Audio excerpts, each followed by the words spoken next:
This is unSILOed, brought to you by Alumni FM, connecting people through stories.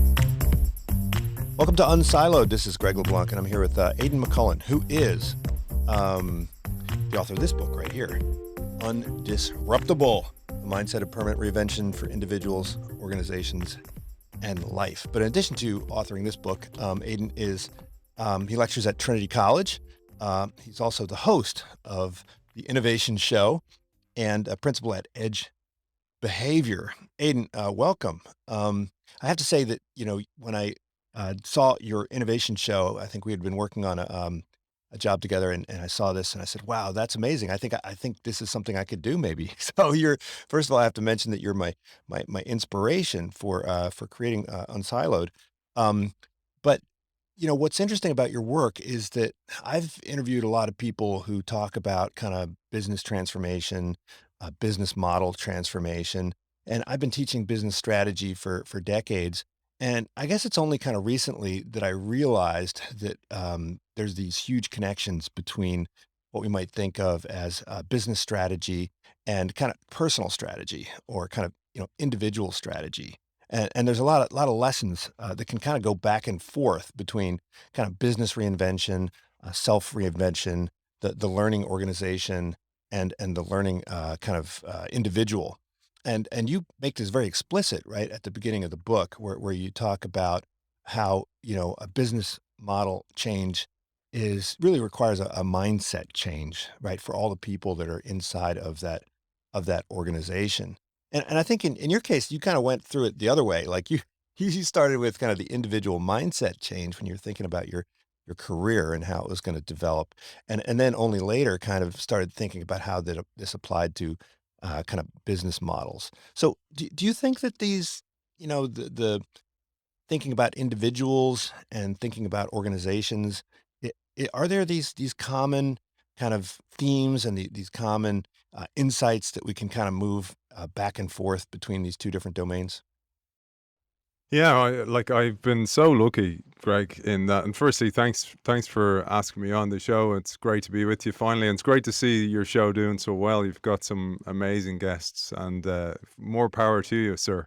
So it's great to see. And back to your point, the way it evolved for me was really personal growth. So I was lucky enough to have a career as a professional sports player for a decade.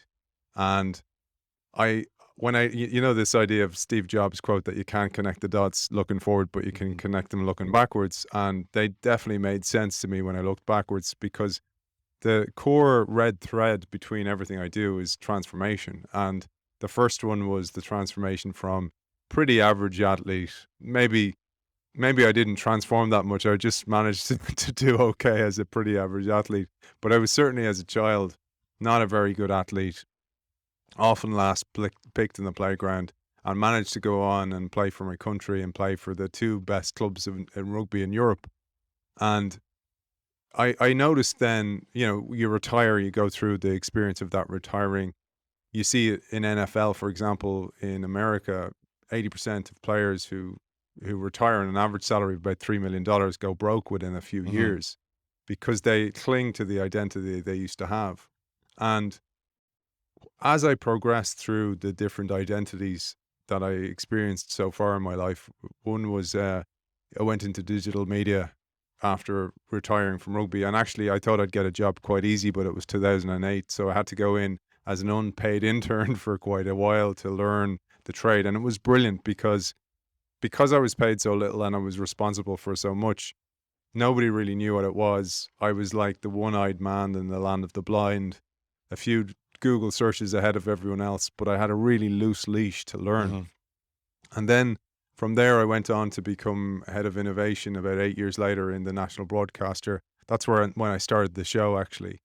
But out of that work, when I went there, it was quite a archaic legacy organization, crystallized mindset.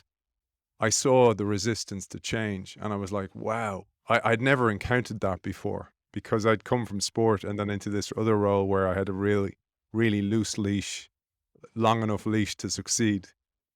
And that resistance really struck me. And then I realized I didn't have the tools to be able to be a head of innovation, which is essentially a head of transformation. So I went and worked in a consultancy across the world, set up an office over in New York, your side of the world, had a brilliant experience. And through that, I learned that you cannot change business models until you change mental models. It didn't matter how good the strategies we came up with for these brilliant companies were. They'd usually get put away in somebody's desk, never to see the light of day, or else they were rejected by the people. So it was like this really bad skin graft that was rejected by the corporate body. And that's why I was able to look back on all those different experiences and go, well, you can't change an organization, what it does, until you change how people think. And an organization is just a mass of individuals. So you need to change how each individual is recognized, rewarded, compensated, even intrinsically motivated. All those things come to a fore. And that's where that came from, was actually looking back through a lot of obstacles and setbacks and failures, but learning from them. Yeah. And so, we talk a lot about this trade-off between explore and exploit. And, um, you'd think that the successful people would be the ones that are most open to kind of new information or new ways of thinking, right? I mean, in fact, that's why you think they're successful in the first place, right? You think, well, they must have been open to learning. That's how they learned how to be successful. But I think one of the points that you're making is that it's often the most successful people that are the most kind of resistant to learning, right? They've stumbled on something that seems to be working, and it's precisely because they're successful. It's precisely because they're doing pretty well that they set up these barriers to learning. Um, why is that? I mean, is it? I imagine that must have been an optimal strategy at some point, right? So in a world that doesn't change very quickly, like that sort of is that's the way you should be. You find a solution, you find something that works, and just like just double down on it. So is was that like a sensible way to be? Is that sometimes a sensible way to be, or like under what circumstances should we be in this mindset of perpetual learning? Because I mean, if we're learning all the time, then we're not really doing anything. We're just like the philosopher that walks around and falls into the pit, right? Yeah, I love one of the mental models I love that I didn't include in the book is this Greek god called Janus, and Janus is the root of the word January, and it is the god of new beginnings and perpetual beginnings and transitions. And what it is, and you see this sometimes above doorways or gates in ancient buildings or old buildings, and it's one face facing forward and one facing back. And I love that as a concept for explore and exploit. And actually, what the CEO of today, the leader of today, each one of us in our own roles need to be doing, we need to be looking forward while maintaining and exploiting the decisions we made in the past. And what's changed, to your point, is the infrastructure, the landscape, the tectonic plates of disruption have reshuffled the landscape, and it's getting faster and faster because it's driven by technology. A lot of the topics you cover on your show, exponential change, artificial intelligence, technology is getting faster than ever before, and that's a constant. That getting better, that getting faster, that's sustaining innovation in Clayton Christensen speak. And the optimal strategy is getting the new product when there's no other competing product there. But there's always going to be a competing product. And you talk about some of the great innovators in the world. For example, Henry Ford. Henry Ford comes up with this great idea. He sees a meat factory. He goes, okay, that's an assembly line. What if I can use that assembly line of mass marketing or mass production and apply it to automobiles? But Henry Ford worked so hard on figuring out the optimal solution. So much so that even when he was trying to find pieces to fit along the assembly line, he was like, we're better off doing it ourselves. So they created this kind of customized solution for them. So they're able to mass produce the automobile.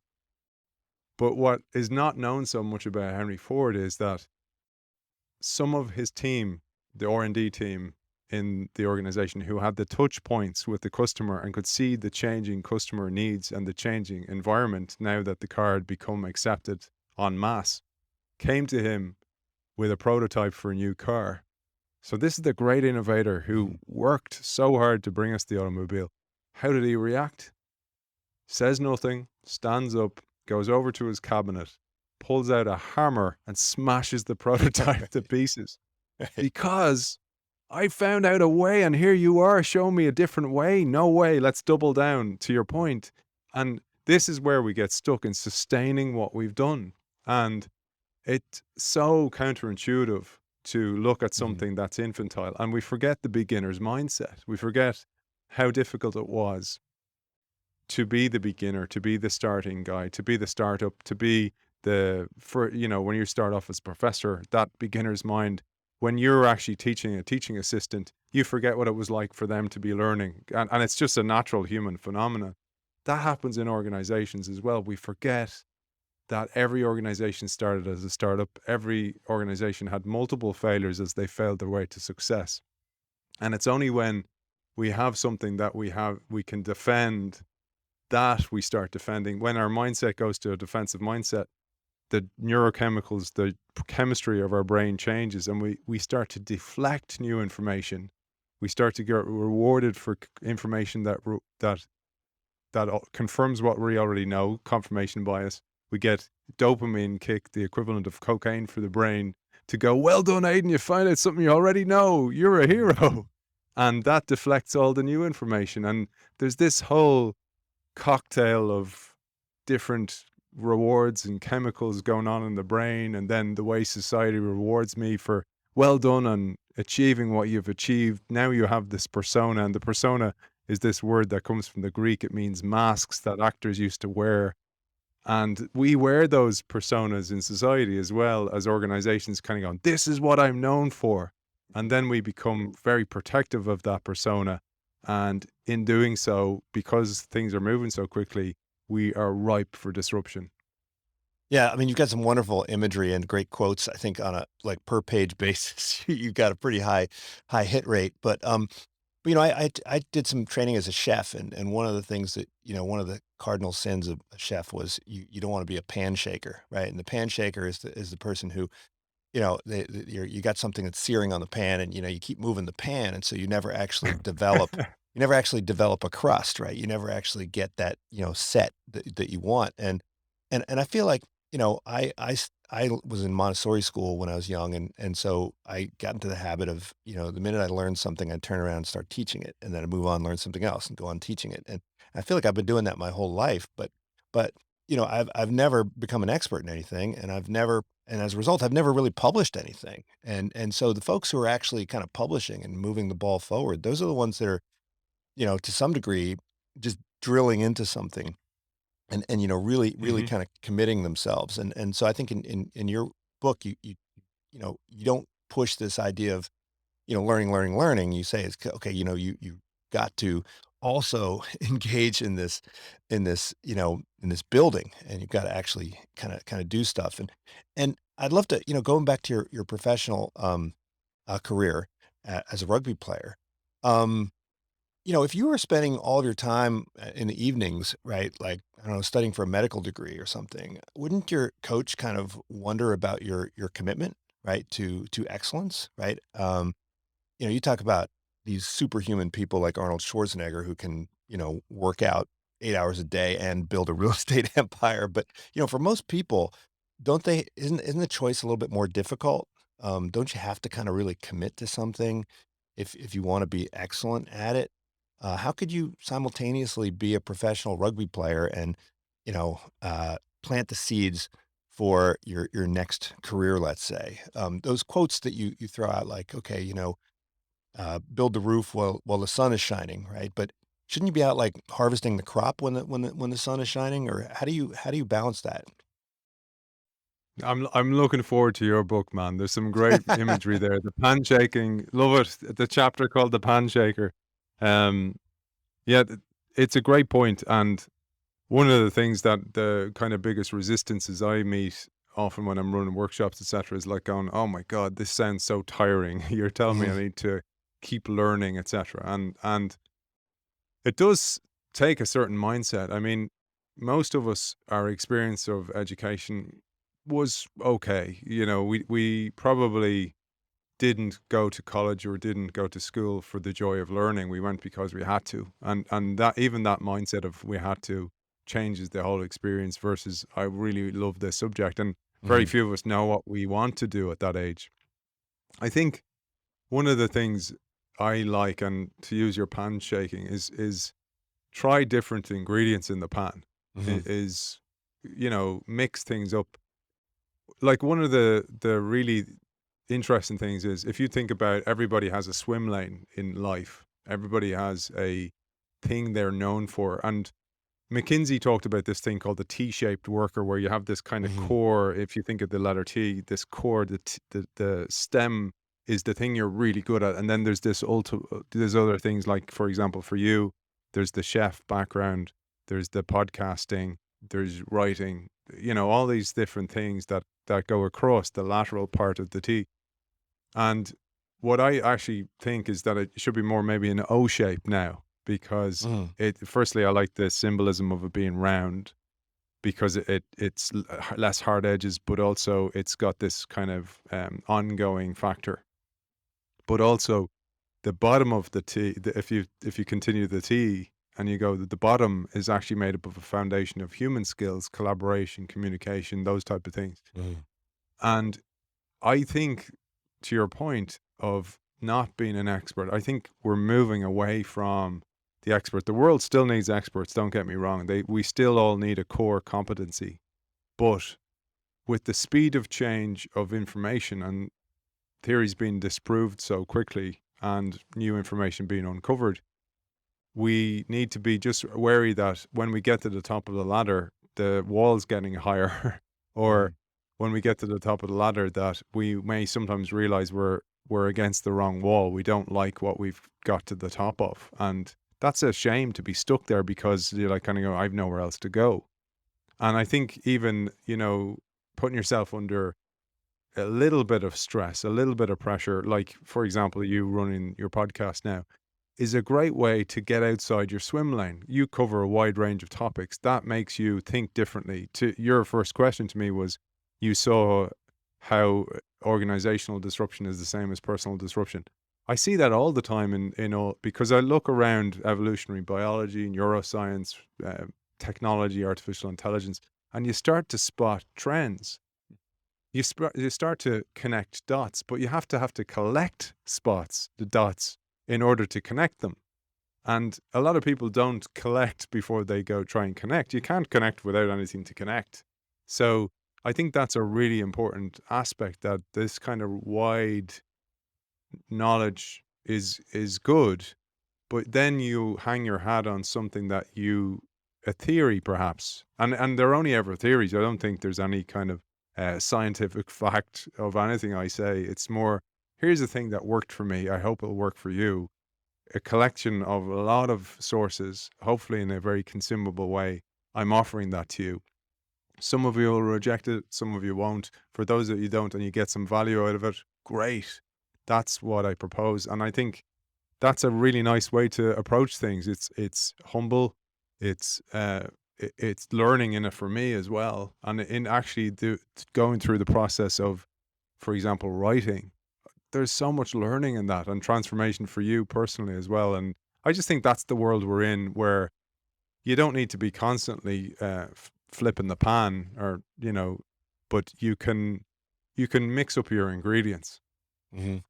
Well, in the book, you talk about the importance of discomfort, right? I think you quote David Bowie and some others, um, and that learning can sometimes be uncomfortable, and it forces you to question the things that you've taken for granted, which is kind of you know contrary to um, what feels good. And I'm wondering, I mean, I'm finding in kind of the educational world, and also sometimes in the corporate world, we we we on the one hand we have this trend of constant change, but there seems to also be this kind of concurrent trend where people are increasingly uncomfortable with discomfort, right? And that people are kind of seeking out comfort more and more, and that people are, seeking confirmation of their beliefs, and certainly in even in educational institutions, which are designed for discomfort.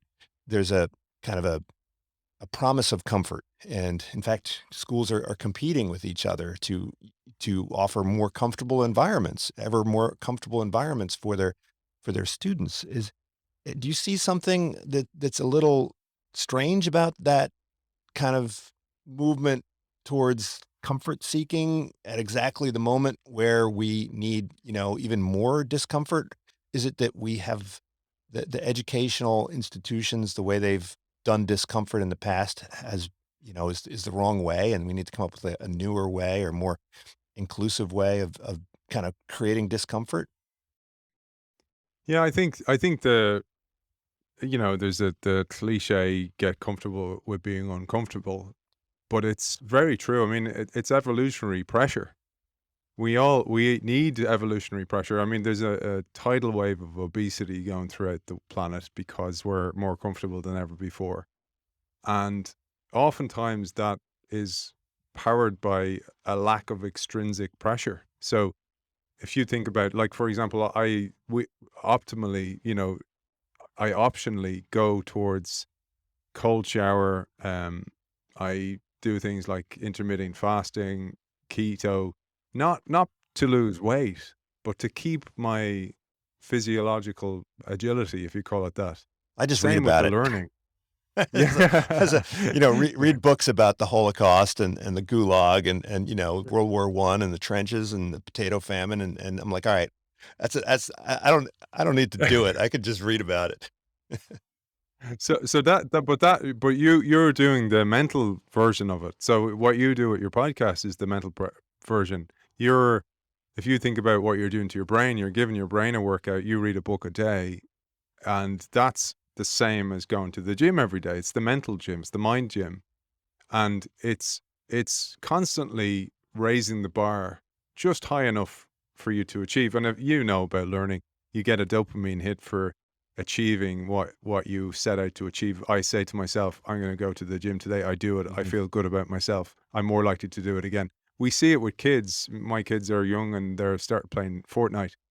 A lot of parents don't know this about Fortnite. It's designed around artificial intelligence where it's individualized the game to each player. So it knows, here's Greg. Greg's pretty good. He needs to have Mhm. a couple of hits or wins every 10 minutes. Mhm. Or give him a prize. Here's a new weapon, Greg. Just happened to stumble across it to keep you engaged, keep you into the game, keep you wanting to feel like you're achieving, you're moving forward. Mhm. That is a nice way to think about education. So if you've had kids in your class and kids, adults, I just reflection of my age as well. Um, the students who we experience in college, that the ones that are the ones looking out the window are not necessarily bored.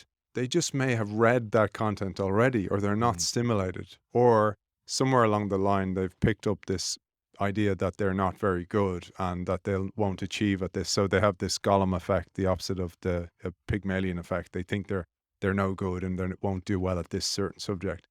But if we could apply this mindset of set the bar just high enough for them to have a bit of a challenge, but help them succeed. But then do like in mindset or do like in Fortnite where it's individualized to each one of them.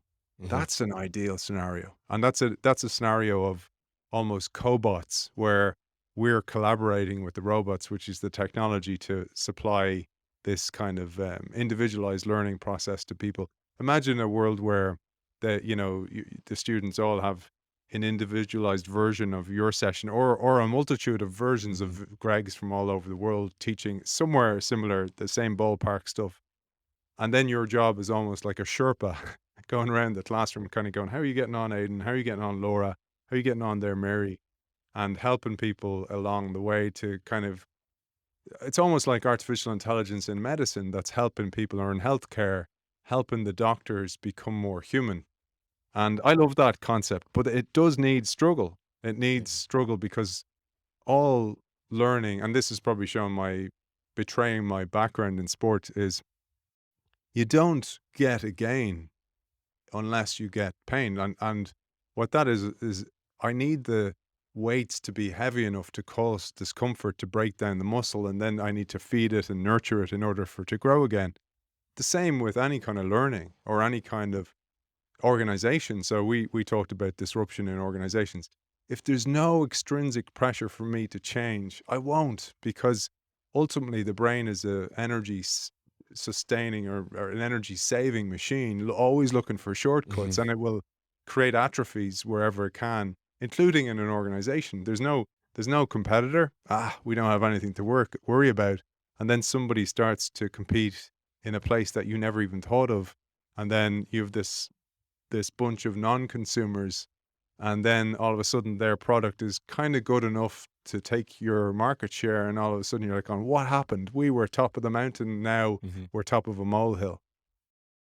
Yeah, and you taught. There's a quote in your book where I think 70% of the people who have had bypass surgery don't change their diets or lifestyles, even though they've just gone through this horrible, experience. I mean, it's like a reminder. It's like, yeah, you really are. I mean, this is different. This is where, the signal's very clear, right? There's a warning. There's a, it's like you see the iceberg. It's not like you're not getting the signal, but people still will kind of ignore the signal. So even after the iPhone came out, right? I mean, BlackBerry and Nokia, and you described these in the book, they just kind of dismissed it. That's not really an iceberg, right? We don't want to consider that being an iceberg. That's just too threatening to our vision.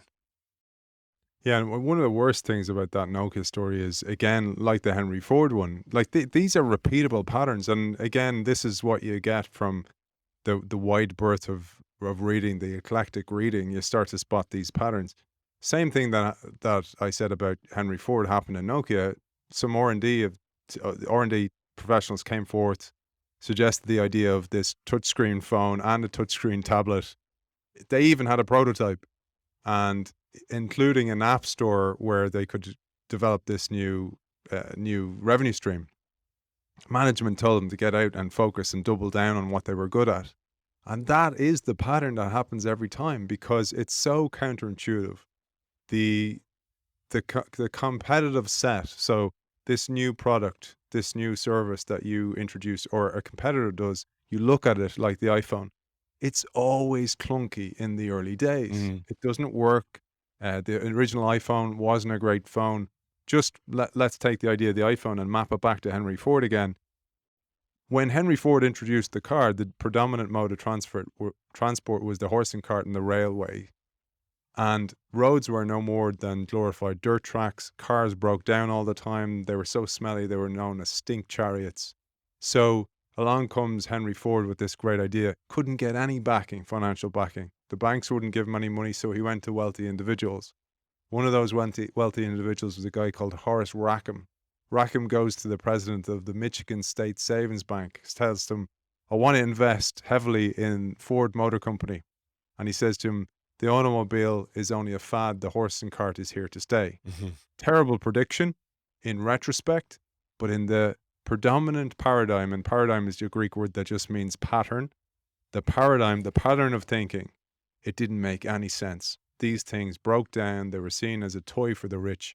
The same thing as the original iPhone. So Nokia, protective mindset, like I talked about earlier on. When you have that protective mindset, you're like, we need to look after the thing we have created. We need to defend it. Then you start to deflect other information. Yeah. And then on top of that, you couple in sometimes the hubris of success, where we're killing it. Top brass in the company are getting paid massive compensation. The share price has gone through the roof. Nobody feels any extrinsic pressure. Back to that human physiology of evolutionary pressure. Then they actually become kind of almost like the Stanford prison experiment. They start becoming these kind of egotistical monsters within the organization. Psychological safety depletes in the organization. Nobody feels it's okay to share bad news. There's no way to share that bad news. People are knowing that they're losing market share, but they're so protective of the share price that they deflect that information away. And then we have what seems like a sudden disruption. but almost always these disruptions take place over about a decade. And the difficulty is trying to spot when it's time to flip. When is the tipping point that I need to change to my new business model?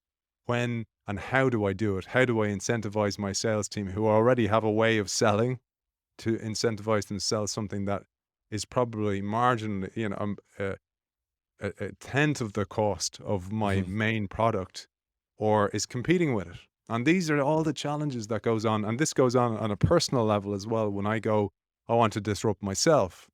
I want to take up the piano. Yeah, but the piano at the start, you mean, Aiden, you're 44. You're 44, man. You're a bit late. It's good to learn the piano when you're young.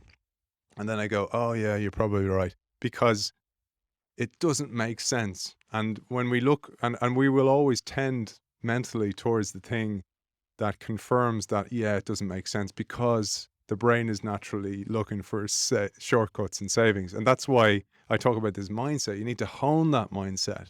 You need to be a little bit of a pan shuffler, because you need to keep the breeze at your heels. You need to be the orchestrator of that breeze at your heels, because at some stage in all our lives, the rug gets pulled from under our feet.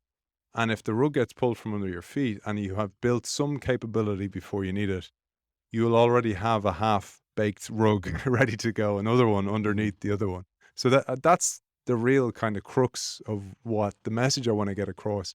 And particularly for younger generations as well, because a lot of pressure from their parents to go, oh yeah, you're working in a great company. Oh yeah, protect that job, stay there. Don't go to that small startup. But actually, if they went to the small startup to begin with, they'd learn a load of different things that then they can bring back to the big established company. And that might be a more valuable route in the long run. And then the other thing is, so many of our children or younger generations there's going to be on and off ramps in their employment all the time. They're going to be working in companies, working for several companies at once, back into another company, maybe to work on a contract basis for 3 years, back out again on a consulting basis. That's going to be more the norm. At the moment, those people are seen a bit random, but they're actually kind of pioneers in some way. Certainly here in Silicon Valley, I mean, I have students come in at 28 to the MBA program, and they have 6 jobs under their belt, and that's considered kind of normal out Wow. here. But yeah, I mean, you talk about this dismissive view of new things as fads. I actually remember trying to get data science course into the curriculum at my university, and I was told by an administrator that was a fad. This was 10 years ago, and trying to get a crypto class in. I was like, oh, that's a fad, and it's just, I mean, well, we'll see, right? But you have to build those. But you talk about, I guess, buying options, right? Buying insurance when the sun is out and so forth. But I want to push back on that, because look, when you're married and you're happily married, you're not making, arrangements for plan B, right? I mean, isn't there to some degree some kind of self-fulfilling prophecy involved, or some, if you start planning for failure, you're more likely to kind of make failure happen. How do you know when it makes sense to kind of double down on this vision and commit to this vision? You talk about the importance of vision, and at least while you're kind of within that curve, that vision is important. If your vision is something that can transcend all of these different phases, isn't your vision kind of vague? I mean, was your vision when you were playing rugby to be, an innovation guru? Like, how do you, what were you thinking beyond? At what point did I mean, you mentioned that you were lucky because you experienced a lot of kind of injuries and kind of rough times while you were playing, which reminded you of the need to prepare for life after rugby, and others maybe they weren't so lucky. Um, at what point I mean, how narrow or how broad can your kind of lifelong vision be so that it can support these different transitions? So just to say about the lucky from being injury, people are like, this guy's nuts. Tune him off." So what I meant there was, so many of my colleagues were very, very brilliant players, and they had careers that weren't so speckled with injury. I got injured quite a lot, probably reflective of the talent dearth that I had. So it wasn't that talented. So I had to work hard. So because I worked so hard, I often got injured. So there was a little bit of that. But the the reason I say I was lucky at the end in particular was because in the last couple of years, I knew my goose was cooked. I was on my way out. So I started to research a lot. And that's when I started actually, I saw the Forbes 2007 magazine, cover of magazine, Nokia, can anyone catch the cell phone king? That's where I saw that. And I was like, I'm going to go here. These guys seem to be killing it. And in January, the stock just started to plummet because the iPhone came out. So that was a real kind of sliding door moment for me. But to your point about Don't look for a job at a booming company, basically. yeah. Well, that's that's hopefully one of the lenses I introduce in the book is to go. I use this for our audience. I use the very well known heuristic or mental model of the S curve. So S curve typically has 3 points: a starting point, a growth point, and then a decline point or a plateau phase. Just like a kind of stretched letter S. And I think of vision as the top of an S. So it's a magnetic force. And let's map that back to what we talked about earlier, Greg, was you need an extrinsic pressure. And what I'm trying to say there is, in the absence of an extrinsic pressure, create an intrinsic one, which is that magnetic force to drag you up a new S curve. Because when things are comfortable, you will have no reason to. And what that looks like is when, say, for example, in sport, when things were going well, that doesn't mean that I go trying to, like you say, studying up till 3 a.m. every night or anything like that. But I might go, okay, I kind of have this figure to an extent. What else can I do to keep my competitive edge? And just a little bit. It doesn't, like, back to the gaming, just a little bit to raise the bar just a tiny bit so I don't break myself, but I don't obviously atrophy in some way. And in sport, for me, that was like, I at one stage I got injured and I went to a running coach who was like, teach me how to run again, like as if I never ran before. And, a beginner's mindset. That helped me actually get faster when I came back from being injured because I had that little gap in order to fill. And when I look back, you see, I can make sense of those looking back, but at the time, it was just in my nature. And where you see that happening in an organization or in somebody who's a professional, you're doing it now with your podcast. You don't have to do this. This is an amazing way to learn. And, I do it as well. The book's behind me. It's just such a privilege to interview the authors of books and get inside their head. It's like getting a private lesson, a tutor lesson with them. And being able to kind of go, that's just like this other thing, and then create these connections, these connecting of dots, etc., which is such a valuable pattern recognition is a very valuable skill.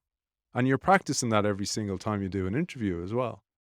And back to an individual. So if you're a professional working in a career and you're nailing it, your bonus is coming in, you've got your mortgage, you're happily married, you've got kids, whatever. And to Greg's point, you're not going out looking for other mistresses just to hedge your bets, just in case. What you're doing is going, okay, I have this pretty mastered. What little bit of discomfort can I introduce? And that could be, I'm going to take a Coursera course. I'm going to take a night course in Berkeley. I'm going to take up the piano because the piano trains my brain to think differently. I'm going to, what I mentioned, the dieting, like I'm doing keto, not because I need to lose weight, but because I want to introduce physical or physiological flexibility. And it's the similar thing for you for reading a book every day. That's mental agility or mental flexibility. And the way I think about it is my future self, and this is back to your point about how blurry is that vision. The vision I have at the moment is my future self, 100-year-old Aiden, and he's not in bits, by the way. He's in decent shape. He's coming to me and he's going, hey man, I want to thank you for doing this, this, and this, because Hmm. look at me now. I'm not a crock. I don't have dementia. Life is pretty good. I've got some money in the bank. Things are good. And thank you for doing this and this. That's how I think of that vision. So there's a longer term one. And then there's like a bite sized one, which is, okay, what am I going to do in the next quarter? What am I going to do in the next year? It was like the book. The book was the project for that year. But then I didn't, and my nature was to go, okay, let's start part two of the book. And then I went, no, I'm going to just take it easy and actually enjoy doing the show, double down on my articles, maybe improve the length and quality of the show, sustaining innovation a little bit. But then I'll introduce a little bit of discomfort again. So I took a course in organizational development. And this is what I mean. There's always something you can do that won't break you, but will keep a little level of discomfort, because learning happens in the discomfort zone. Yeah. So when it comes to, for instance, with the podcast, well, first I want to hear about like how you decided to do a podcast, but now that you have this podcast going, and how do you decide which authors to pursue and to interview? I know this form of podcast is becoming really popular, and I think that's a good sign because it does mean that people are trying to find little bite-sized chunks of education. But I also know that a lot of these podcasts they kind of get in a kind of in a rut and a routine, and we seek out the comfort zone, both the listeners who are trying to find a podcast that's going to kind of tell them the same thing over and over and over again, and we as hosts, it's very easy for me to just kind of seek out authors that kind of tell me stuff I already know. How do you think about this as part of your learning journey, and how do you think that their listeners incorporate this as part of their learning journey? How do you decide, when to start do you seek out people that you're like, man, that person, I really don't like what they have to say, but I want to hear it anyway. Yeah, that's a great point. Actually, I do. If I find myself tending to always go down the confirmation bias route, I'll go, I need to disprove myself and see something that says the opposite here, just to keep myself honest. Um, but the podcast from the learning route, I'll start where it started. So I mentioned to you at the very start of the show that I went to the national broadcaster. Hmm. When I went there, I was brought into a role as head of innovation, and the place was so not ready for innovation at all. And a very, very legacy organization, old organization, one of the oldest in Ireland.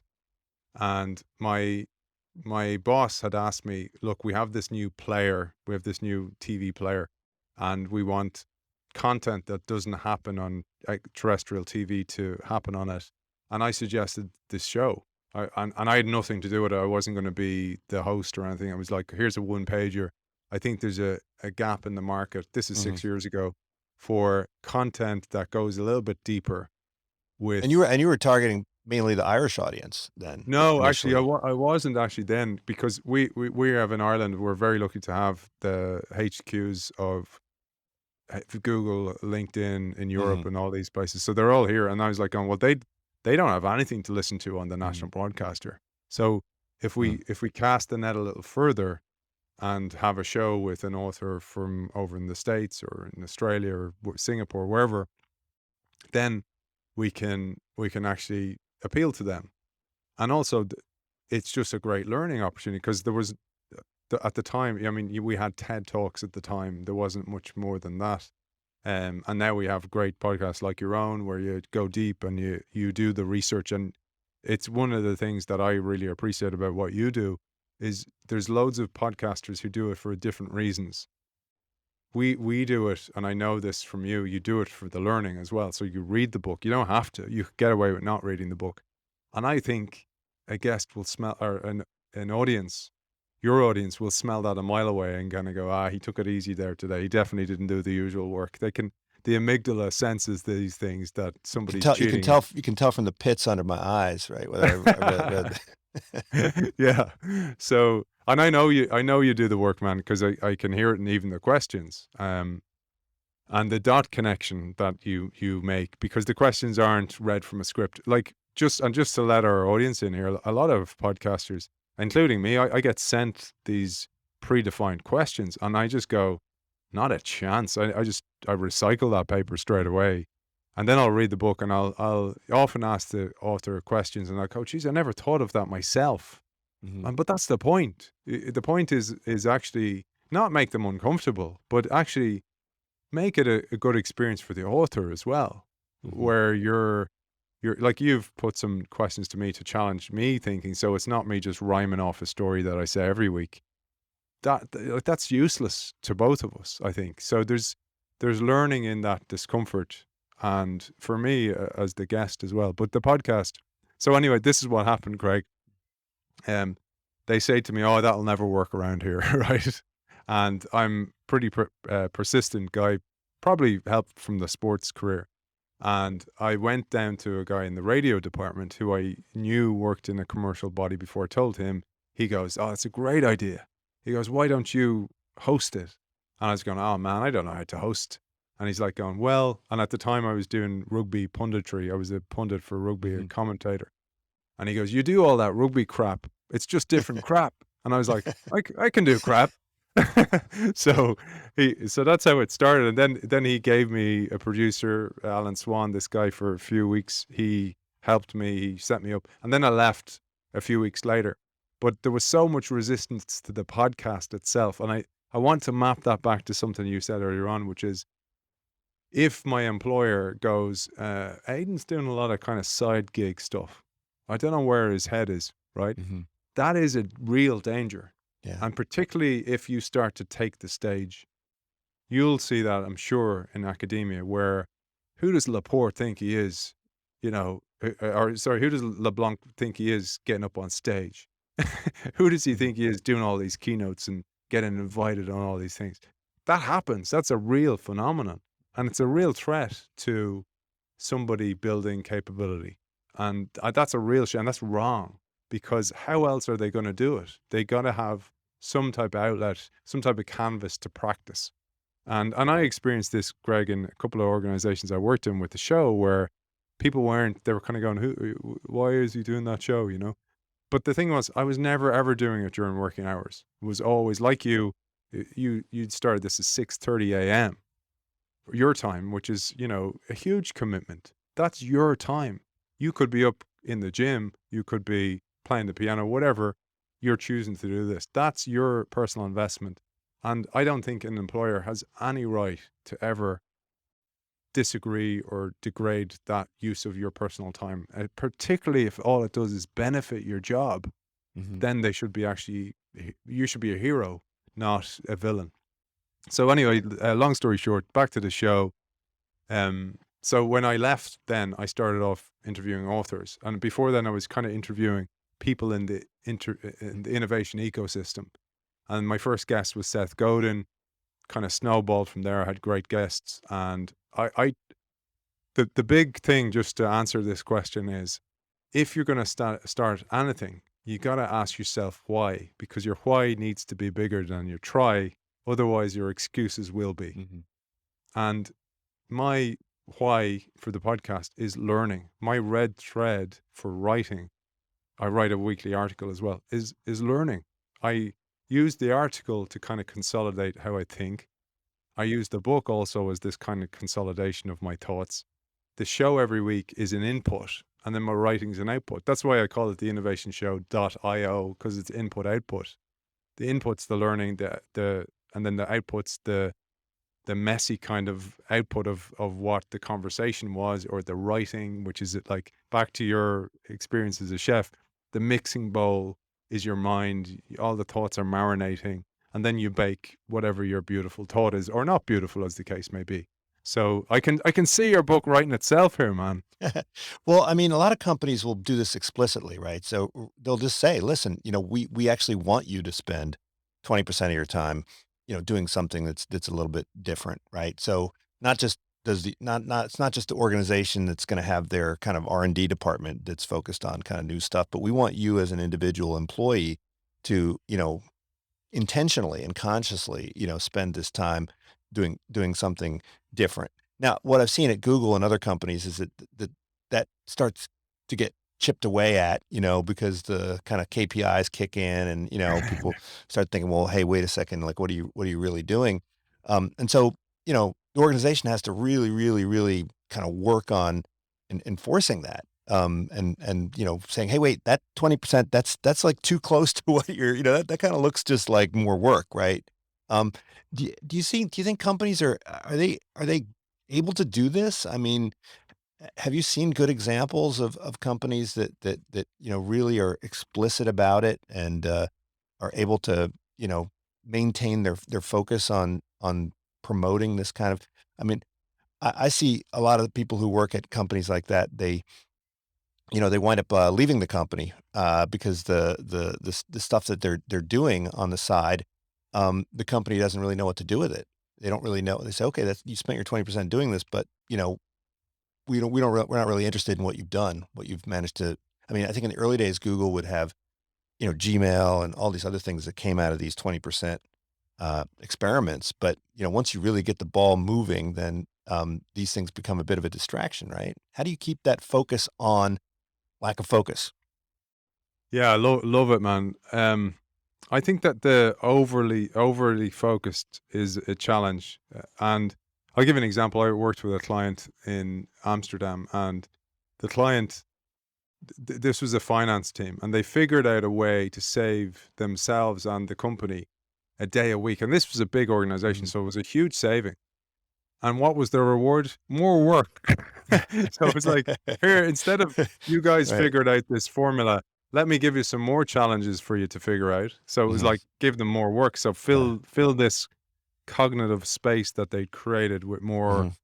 more hustle. And this isn't helped a lot by the whole startup culture of like, yeah, get up at 3 a.m., go to bed at 1 a.m. and just keep Mhm. going, climb to the top Mhm. of the ladder and die getting there. Mhm. So that's not helped by that. But I want to map it back because you and I both do this, is think in metaphors, I think. And one of the great ones, I was writing this actually, it's my article, is Andrew Huberman, who's a great podcast on human neurology and Mhm. neuroscience and physiology, etc. He's been great actually. He's recommended a few people come to the innovation show, and I've got great spikes of traffic because of him. But I love some of the studies. So he did studies on site, and what he found was, if you think about most of us, when you're going from back to back meetings, you say, like, pre-COVID, you're in the university, you're in a meeting, or you're lecturing, you're focused on people, you're focused on, or the students are focused on the screen. Then what do they do when they leave? They go on their phone, they're focused on that small screen again. Mhm. And what he was saying was that the human body is designed to be able to not always be narrowly Mhm. focused, but actually the sight. So it has to go wide again. Yeah. And if you think about these sites, if you look at a beautiful landscape and you can almost see yourself in that landscape, that's what you need to do to give your brain a chance to get into rest and digest rather than just be in fight or flight. Because fight or flight's like that narrowly focused view is, I'm aiming, there's a bison over there, I'm going to kill it, Yeah. and I'm hunting it. And that triggers almost this kind of fight or flight response. So we need to get out of that. And I share that to go, think of that for a second, and then think about what we do in organizations. And if we're always focused on execution, back to the explore, exploit, we're always in exploitation. We can't even see an opportunity for exploration. We start to miss signals in our environment of change. We start to miss customer desires changing. We miss threats in our Mhm. environment, but also opportunities, because we need this wide perspective. And that's why what you're doing with the eclectic reading is a wide berth. It's not in your swim lane. You're in the whole pool. And that's really valuable. But very few people take the time to go, I want to see what else is in the pool, in the ocean here. I want to see what's out there.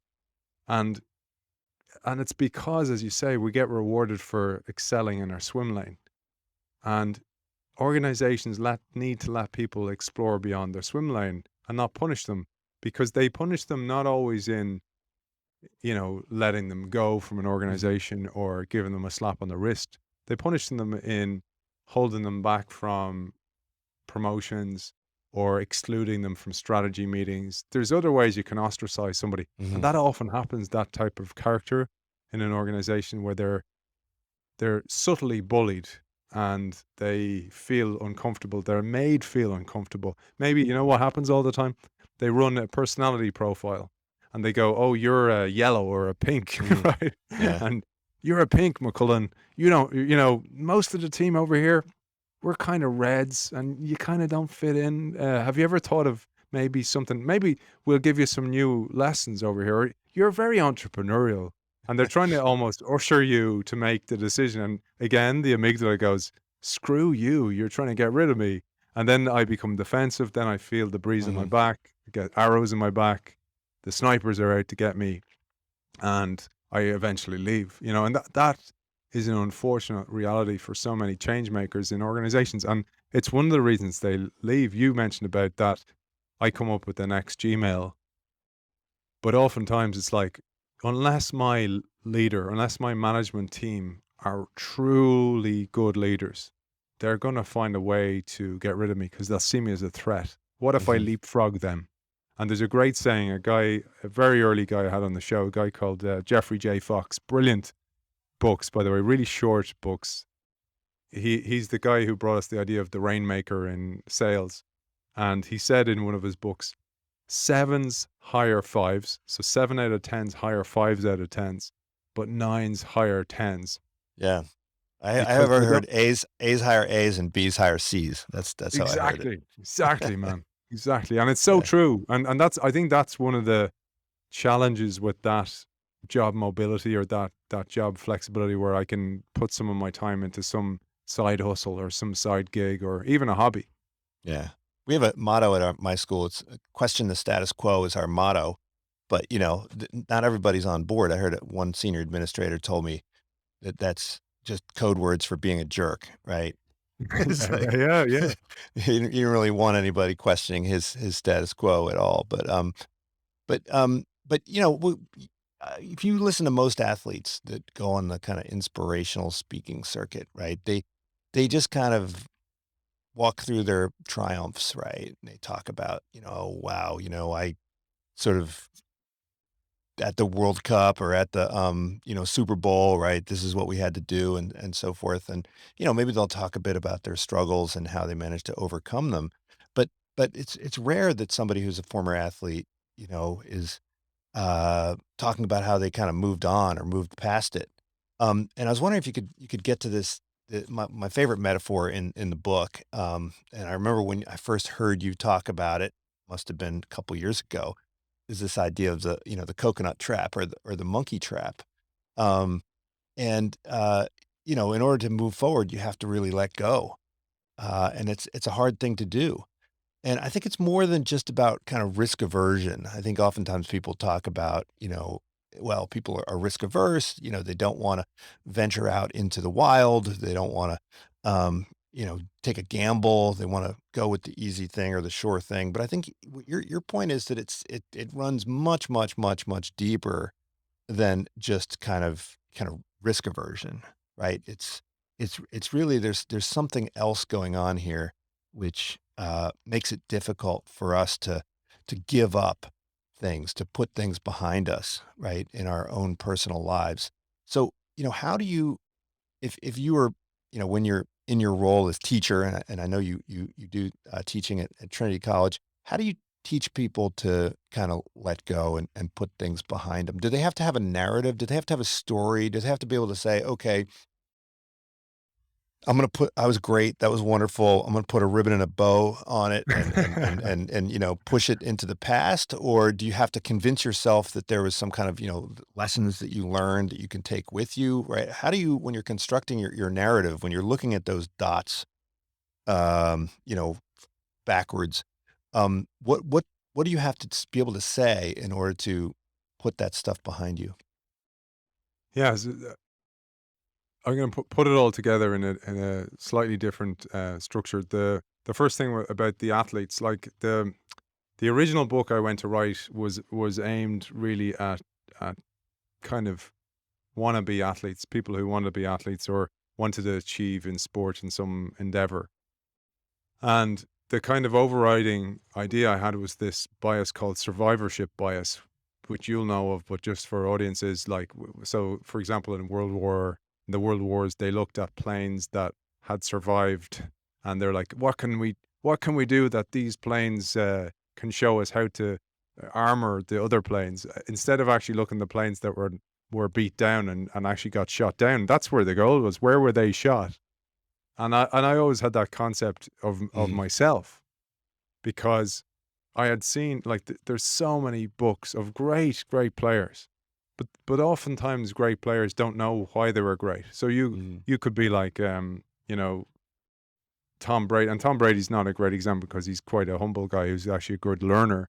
But you have an amazing athlete who you go, okay, how do you put the ball in the top corner of the net? Ronaldo, and he goes like this, and you're like, but how? And he's like this. So you're like, but tell me how, man, break it down. And he can't, because he's like, I just Yeah. practiced all my life since I was a kid. No, I find that I play polo, and I had you know, I would go to Argentina, and these Argentine guys would be like, no, just, you know, do this. Yeah. And the best teachers are often not the best players, right? Exactly, man. And the and it's like coaches, yeah.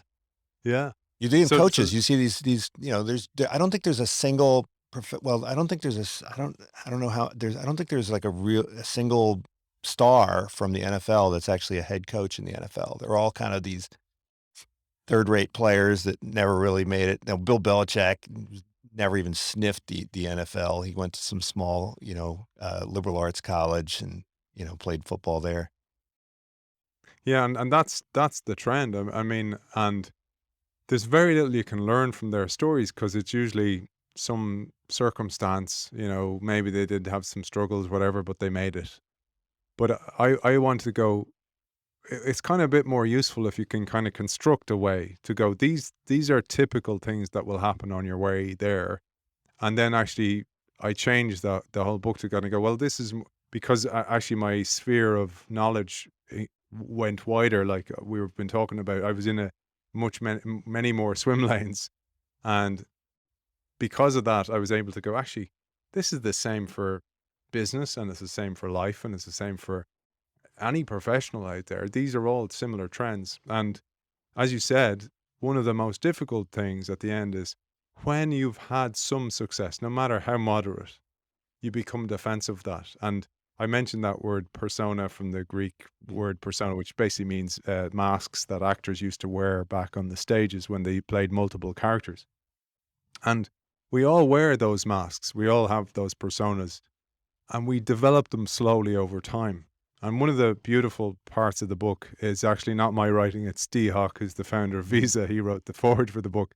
And he writes this beautiful foreword for my book, which he talks about is like, our minds are like these rooms, and we furnish them over time. And we come to love them, and we're like, oh, these are such beautiful rooms. And yeah, I remember that sofa. I remember I fought so hard to buy that sofa and then the picture over there, I remember that memory. What a beautiful memory. The vase over there. Yeah, I remember that antique store I visited. So your mind creates this kind of architecture, and it becomes fixed for you. And then almost like, I often think about, you remember, the guard on Buckingham Palace with the big furry hat? Yeah. You know, each of us are like them. So, get away from my palace that I've created. This is mine. And we become protective of the persona, believing that everybody else is looking at us. And this is another bias called the spotlight effect, that you think everybody in society is looking at you. They're not really. If they are, they should have better things to do. So we start to protect that. And then I thought about that. Well, that kind of happens to rugby players because they've been in the spotlight, a lot of the players, and all sports players who play at a high level. You're kind of in the spotlight. They write about you in the paper, good or bad, every week. You know, you're kind of a somebody, you know, and then all of a sudden you're a nobody, and only a very small percentage. It's like startups. You work a lot in Silicon Valley. Only a very small percentage of the startups make it through, but everybody celebrates them, while we should actually be celebrating the ones that didn't make it, and why, you know? So bringing it back to the coconut trap, I saw the same pattern in retirees. So many people die within a couple of years of retiring, or Hmm. else their it's almost like their runway of life Hmm. deteriorates so quickly after they retire because they had over identified with their careers.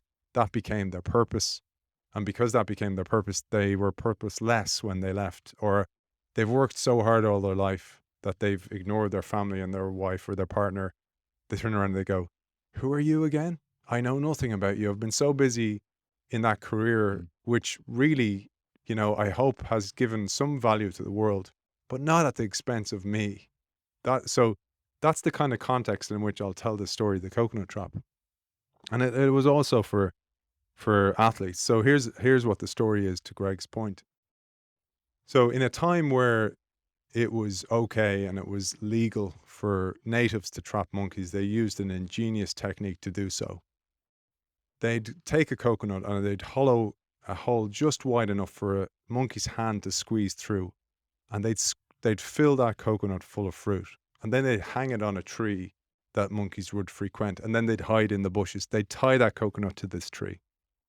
In time, the monkeys would come along smelling the fruit, look around, nobody around, smells good to me, stick their hand in to grab the fruit, squeeze it inside that coconut and create a fist. And when they created the fist, of course, they couldn't get their hand back out from that small little slit, that small little hole in the coconut. Here's the point. Even when they saw their potential captors coming to take them, which could have meant death, it could have meant imprisonment, and it certainly didn't mean freedom, they'd cling to that fruit. They'd grasp onto that fruit. And instead of letting go and swinging from vine to vine, like from S curve to S curve for the rest of their life, experiencing various domains of life, various personas, they chose to hang on to the familiar. Now, that is a metaphor for businesses that hold on to their business models. Nokia did this Hmm. famously. They couldn't let go of that business model that they were so good at because they were brilliant, brilliant managers. And remember, Peter Drucker said management is doing things right, leadership is doing the right things. They were excellent managers. The same for all of us. We cling to that persona, wondering, oh, what if I don't make it if I let go? I'd rather be a prisoner to this history, this record of my past, rather than take a chance on a vision for my future. And in American football, for example, I mentioned at the start of the show, so many players cling to that jersey. They become the jersey instead of letting go and kind of go, look, I've loads of transferable skills. I can apply them elsewhere and I can achieve elsewhere and enjoy another series of decades, series of personas, Hmm. because life can offer you that. And that's my overarching call at the end of the show. And the last one is for each of us who hold on to grudges, which I did for sure. I held on to grudges of not performing as well. This coach didn't pick me, he didn't like me, etc. for a long, long time. And I often think of it like drinking poison and hoping the other person dies. And as they say, you get bitten by a snake. It's not the snake bite that kills you. It's not removing the poison. So Hmm. like the monkey trap, like the coconut trap, gotta let go of it in order to create new energy. And it really is. It's so liberating when you let go and you forgive, or Hmm. you decide to go, I don't care what people think. I'm going for this. Because oftentimes people will hold you back. And it's sometimes they think they're doing the right thing for you. They think they're protecting you. They don't want to see you fail. And other times they do. They want to hold you back because it's a reflection of of them not changing. And I say, I hope the book helps just for people to let go of the fruit, let go of the familiar, and explore the unknown. There's so many great metaphors in the book, right? The butterfly, of course, the Ouroboros, the monkey trap. There's a bunch of them. They're just images. I think that it's very hard to put out of your mind, and which are helpful, in re-examining what it is that you do. And in a way, I think, although I have plenty of students that go out and start companies and start new things in their 20s, in a way, I'm always more impressed by the people that go off and do these new things when they're a little bit older. And when I see a colleague, say, at the peak of their career in academia, just kind of throw it aside and do a startup. And, you might think, well, they have a little bit of retirement money, and so therefore, it's easier for them. I think it's really actually a lot harder for them because they have to give up the thing that has kind of made them successful. And, you've reinvented yourself as an a transformation. I don't want to even call you a transformation expert because I think, like me, you'd be wary of that term expert. It might get you a little too comfortable. Um, do you have another S curve in your future? Have you started to plant the seed for another S curve now that you're sort of approaching, I think a pretty nice peak in your current incarnation? Yeah, well, one of the things actually on the peak is, I have a chapter on recalibrating time, which is to think longer. To think longer Mhm. about time. I often think about music. The radio edits. We live in a world of radio edits where it's like, get me to the chorus, Mhm. get me to the climax. Even shows like this, there's a tendency to do, oh, well, my audience will only tolerate 15 to 20 minutes. That may be true, but what are you? And that's why the why versus try dilemma's Mhm. always there. Why are you doing it? You're doing it to learn yourself. So you'll go longer, takes more work, takes more effort, takes more editing. But I think longer about my life now. So there's kind of a lot of us have this kind of, uh, and we don't even see it. We just work towards it as kind of 65, I'll retire and blah blah blah. I'm not thinking like that at all. I'm thinking long, So I think of that as this wide open sea of opportunity Mhm. that it has no finish line, and that really helps, Greg. That really helps you not go. I'll do this other thing and then I'll stop, or I'll get to there and then I'm almost Mhm. there. Mhm. It's like the end of Gladiator where he's touching the wheat. So I that really Mhm. helps me. So I have loads of stuff I want to do, man. There's the my latest projects is I mentioned I took on 2 courses. So I'm an exec coach. So I work with a couple of executives, and I do, because these various hats also put pressure on me. I help a couple of leaders with thought leadership writing, so Mhm. basically coach them on that. I am going to work on that new book. I've given myself a year kind of break, and then I'll work on part 2 of the trilogy. And my own business, I started that last March. That was another S curve that I've been enjoying and really starting to take off now as well. And the trick to your point is, I need to go back to your beautiful analogy, is I don't want to overstuff the pan. So I have time for my family. I have time for my kids. And I'm not. I just not getting to those moments of pressure that we get to, where Mhm. I've overdone it, I've overloaded myself, where something's going to break, and Mhm. that's a nice happy balance that I'm going to try and maintain. I'm going to work hard to maintain that as well. Well, the book's called Undisruptable, but it's really all about kind of continuous disruption, I think. And I really appreciate you joining me today, Aiden. Hope to see you again soon. Hopefully, you'll come through the Bay Area. Maybe we can get you to give some talks to our students out here. I think they would enjoy that. Beautiful. Thanks so much, Greg. This is unSILOed, brought to you by Alumni FM, connecting people through stories.